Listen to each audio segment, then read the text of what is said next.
talking about my Otherkin,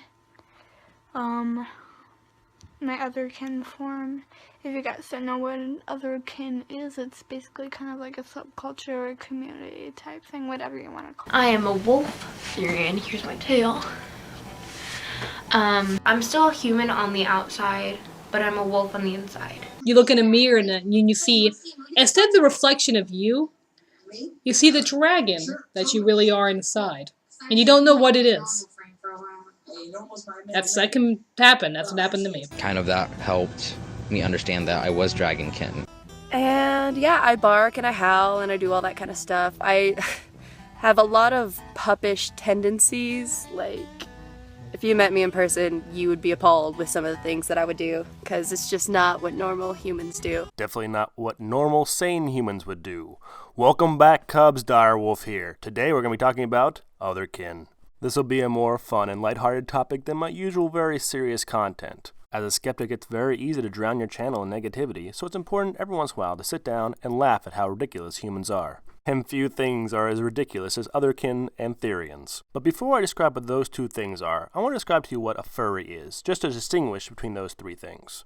A furry has an affinity for anthropomorphic animals. They often dress up and roleplay as these characters for fun. Also some, but not all, incorporate their roleplay into their sexual fetishes. I'm sure a lot of people find that very strange. However, I find it no more strange than other fetishes or other roleplay fetishes, like dressing up as a sexy maid. That said, the vast majority of the furry subculture is about very creative and imaginative people hanging out together and doing something similar to LARPing. Why do I bring this up? The big distinguishing factor between a furry and someone who is Otherkin or Therian is they know they are human and that they're just playing a game, they're only role-playing. Now, I'm sure I could find an example of an insane or disgusting furry. However, I know the majority of them are just role-playing and having fun. They understand the reality that they are humans wearing costumes and that they will have to take those costumes off and stop role-playing when they want to rejoin society. I can't fault them for this. Nearly everyone has some sort of preferred escape from reality because, let's be honest, reality sucks. Most people's escapes from reality are watching a TV show or reading a good book, not normally spending a lot of money and hand-making a very colorful animal costume.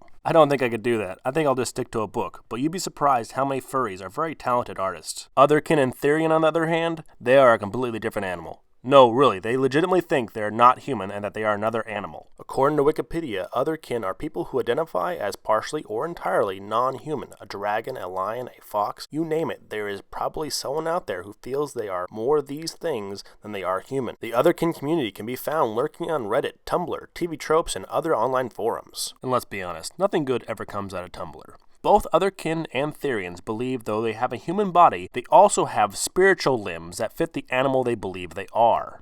They try to explain this insanity by saying it's similar to having a phantom limb, like when you have an arm cut off and your nerves still tell you you still have that arm. However, your wings, your beak, your paws, they never existed and you have no nerves for them. They believe these magical, invisible limbs sometimes do and sometimes do not interact with the world around them. The term nonsense originally comes from the concept that if you cannot experience something with one of your senses, such as sight or smell or touch, then it is not real. Otherkin and Therians are complete nonsense. And what's going on here is Otherkin and Therians have moved past healthy escape from reality and actually fully enveloped themselves and started to believe the fantasy that they have created. A little bit of fantasy in your life can be healthy. It's a good escape. However, when your entire life becomes obsessed around the fantasy you have, or you actually start believing in your fantasy, it is destructive to your life. And the young adults and the children who make up the majority of the Otherkin and Therian community are obviously not being forced to face reality in their lives by the adults around them. Not only are the parents and the teachers around them not forcing them to see reality, we actually live in an insane world where the mainstream media will actually run a story about a girl who believes she legitimately is a cat, born a cat inside a human's body, and say it with a straight face. Jeg er 7 år. Jeg har vært katt hele livet. Jeg fant ut at jeg var katt når jeg var 16 år, da leger og psykologer fant ut hva som var med meg. She says doctors found a genetic defect in her DNA, which she claims proves she is indeed a cat. Hva skjedde nå? Det en hund der sånn. Du født sånn? Ja, jeg født sånn. Født I feil art? Født I feil art. She wears cat ears, a fake fluffy tail, and crawls around on all fours. Yeah, a defect. That's putting it lightly.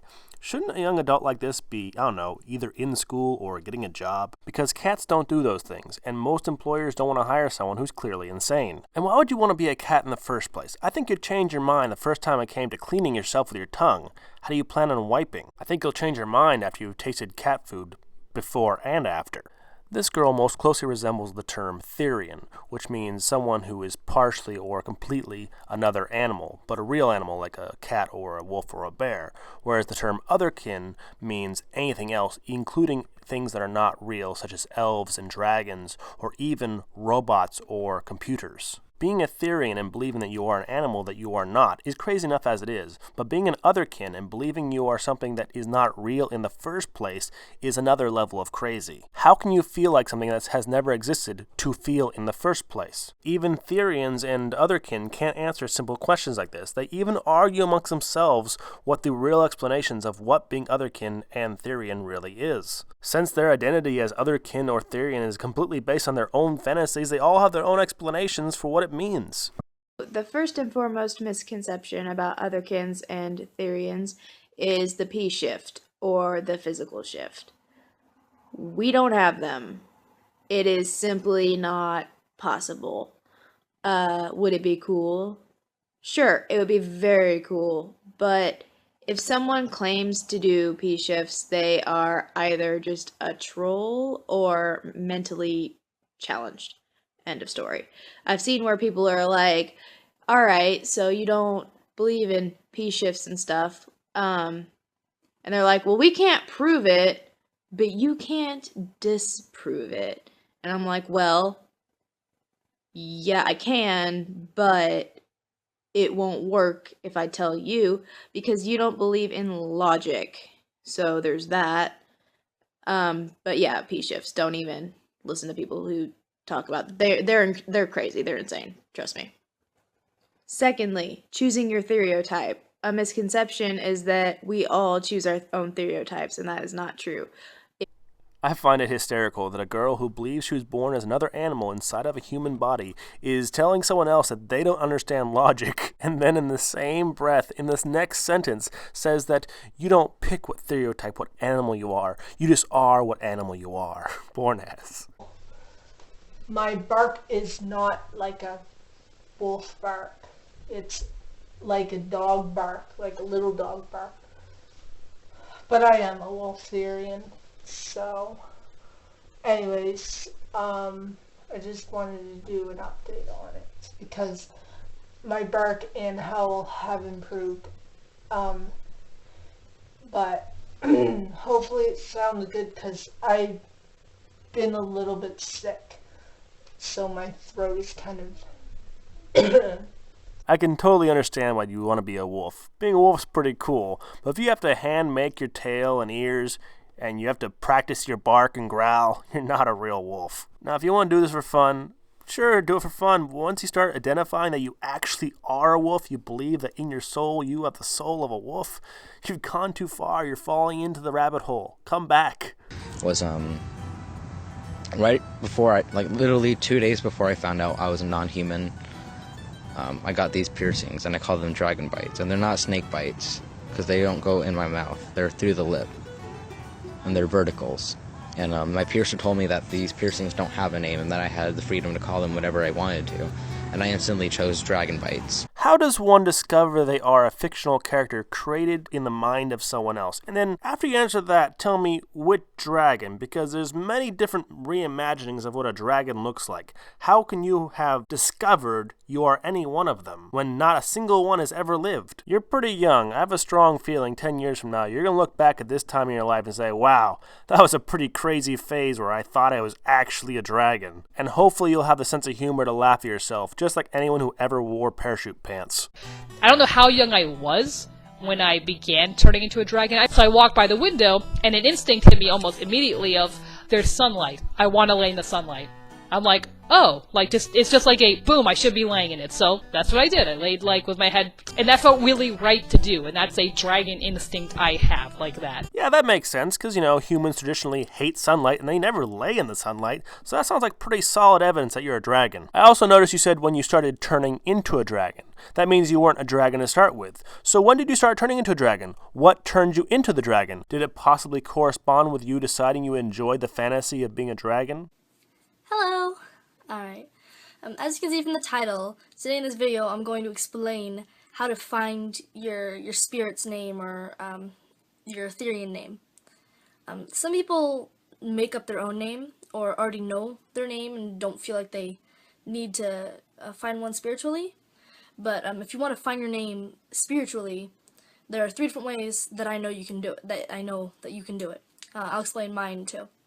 The first way I know is that you envision yourself walking into a cave, and you have to like really know where you are and like think about it and really be detailed about it. That's why it didn't work for me. I'm not a very detail-oriented person? Not surprised. Let me help you out. It's all made up. And if you don't believe me, here, I'll have one of your Otherkin friends explain it to you. Wow, there are werewolves? I want to figure out what they are. Oh my god, I want to be an Otherkin Therian. Yeah, don't do that. Oh god, you're the horror of the people. Ugh. Just because it's so in your mind. Like, it's not a physical thing. Phantom ones don't count. Why do you feel like you agree with the term Otherkin? It's so in your mind. Yeah, don't do that. And that's straight from the delusional dragon's mouth. I think you should follow her advice. However, as fun as it is to laugh at Therians and Otherkin, there is one serious point I want to make. Some Otherkin are trying to get victim status as being labeled as trans species and trying to be labeled in the same category as transgendered. The radical left's clear disregard for science and logic and interest in supporting any new victim status has led to some labeling Otherkin and Therians as trans species and putting them in the same category as transgendered. The best way, which I think there's a lot of controversy with this, the best way is to describe it as a transgender thing. But this is trans species. Transgender is when a person feels like they're the opposite gender on the inside. And a Therian or an Otherkin generally feels like they should be an animal. On the inside, they are that animal, but they're just representing themselves as a human this time. Like, they are a human right now. But on the inside, they could be a cougar. Like, they can see the world as a cougar does. They can really feel they are a cougar, but be stuck in a human body, much like a girl could be a boy on the inside, but be stuck as a girl on the outside. It's wrong to associate someone who has an overactive imagination and believes they're a dragon on the inside to someone who has gender dysphoria. It's very different. One is a real problem, one is you being stuck in a fantasy world. It's debatable whether or not getting the sex change operation actually improves someone's gender dysphoria, or whether or not they are actually biologically now a male or female. I believe you still are the same biological gender you were before. However, you can physically change your appearance to appear as the other gender. However, that is not possible with you becoming a dragon.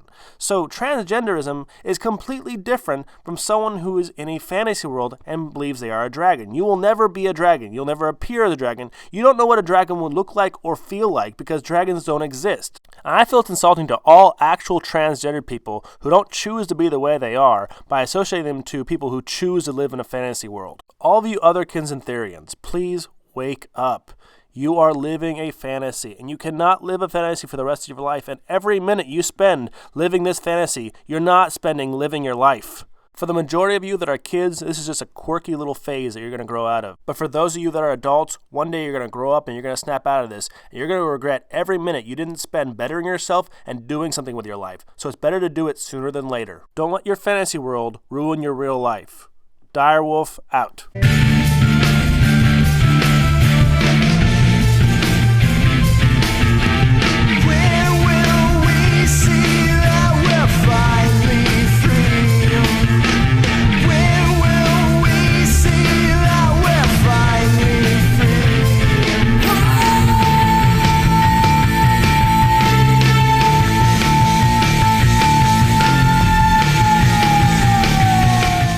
I've always liked dragons, and slightly wished I was one, but does that mean I think I am a dragon? I'm a human. That doesn't mean I'm a dragon. It just means I'm probably obsessed with dragons.